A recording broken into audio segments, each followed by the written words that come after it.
Good evening, friends, family, other people that I do not care about as much. Welcome to the tundra biome. This is a very, very lovely biome. I personally have never been in one because they look cold, but do not let that stop you from visiting the tundra. Now, the tundra is one of the coldest of all the biomes. The tundra comes from the Finnish word, to tuntura. I have no idea how to pronounce that. I probably butchered that so hard. It means treeless plain. Now, it is noted for its frosty landscapes, really low temperatures, and little precipitation. Poor nutrients in the soil, so sorry for all you farmers who want to go to Alaska. That's not happening. And it has very extremely short growing seasons.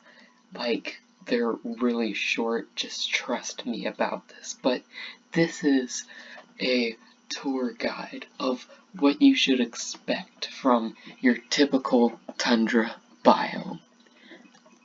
Now, let's get on.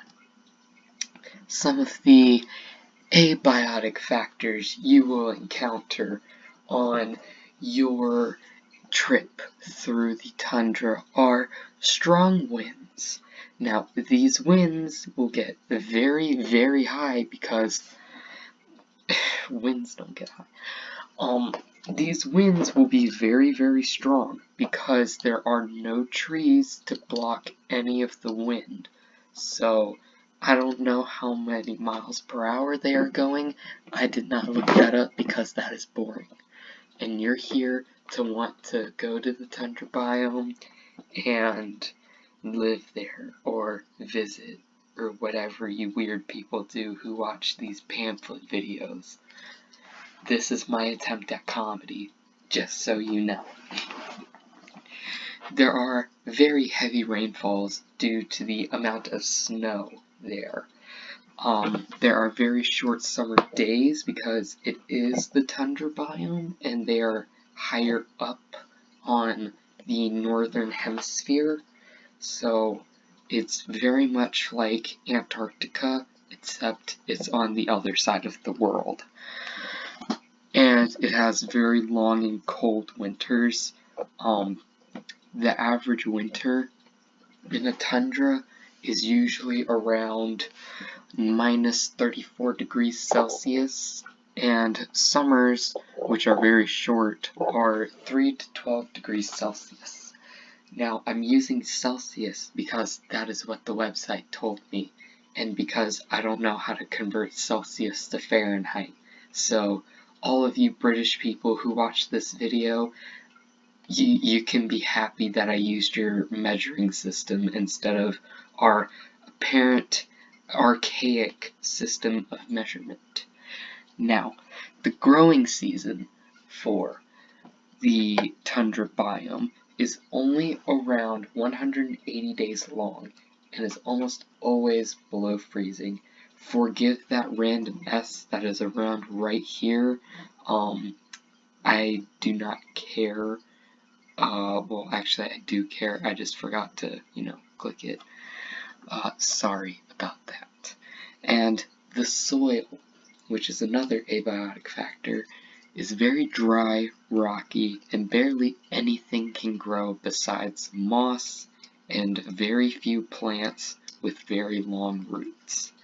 Let us continue to the biotic factors. Now, some of these biotic factors are heaths and mosses. Now, I will be very clear. I have no idea what a heath is, but I do know what moss is, mainly because it grows next to my house.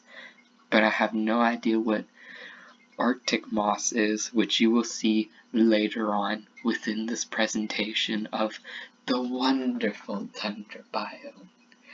Now, polar bears do live here.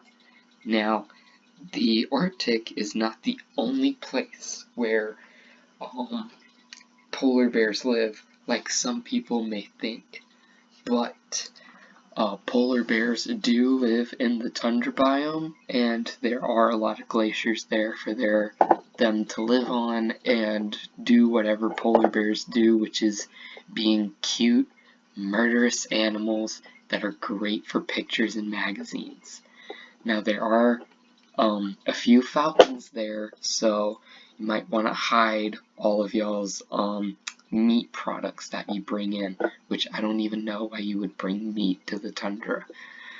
There are a few insects like the mosquitoes. You can't escape mosquitoes by going to the tundra biome, sorry to say. There are flies, moths, and grasshoppers, which surprises me because the tundra is not known for having a lot of grass, so the fact that they are called grasshoppers and not ice hoppers or rock hoppers, which that is the name of a bird, I think. Sorry about that. Is completely beyond me. Now, there are fish like the Arctic cod and salmon. They live there. Salmon go there during their 6 to 7 month journey when they are alive and out in the sea, and not when they leave the estuary. They like to migrate up there. It's very nice. There are a lot of tourist destinations for them, and there's a lot of Starbucks there. So let us continue to a food web of the tundra. Now, the sun will go into the grasses, and the lemmings will eat the grasses, and then the lemmings will be eaten by wolves, and so goes the rest of basically all of these animals, except for the musk ox. No one eats him because he's big, and they look really cute. They're right there, and let me see, yeah, right there. They're very cute, and they have a little bowl haircut right there, and then this right here is the Arctic hare. Now, he gets eaten by all three of these predators, so he's not that cute, and he probably will resort to cannibalism, but right now he is a herbivore and eats these. He doesn't like lichen because it grows on trees, and he's too small and insignificant to get onto the lichen. So, moving forward, we got Arctic moss, which I explained earlier during the biotic factors. Arctic moss is typically an aquatic plant that can grow underwater in the tundra. Why any moss would be under the water in the tundra, I have no idea, but it has adapted to its climate by storing energy, which it can use when it's not even growing. So it will store the energy somewhere, probably not in its stamen, that's for flowers. It probably just has a center somewhere in all of that moss where to store that energy and give it to places where it needs most so that it can grow out more and absorb more sunlight. Like most plants in the tundra, it grows low to the ground so it can avoid harsh winds and the freezing cold, because if a plant is sort of too high, it'll absorb all of the cold air, and it'll just, not have a fun time in all that cold air. So that's why you don't see any oak trees in the tundra. Or, I don't know, I didn't look that up, but I will definitely probably not do another video on this. This video is already weird, and it's a project for school. So moving on. This is my works cited You can look at all of these websites for all of the work that I totally did not butcher at all on the websites. So I hope you enjoyed this video, whatever it is. Mr. Veneta, please give me an A. I am actively trying here.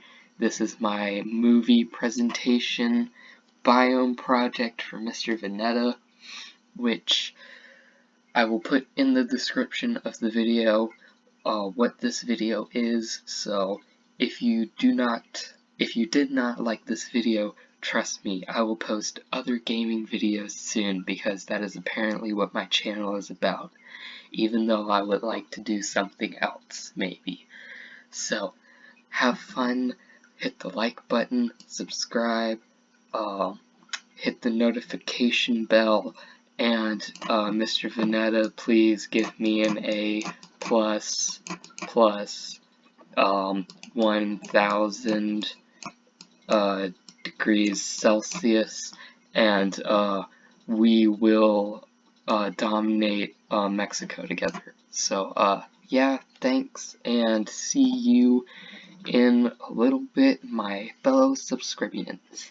Peace out.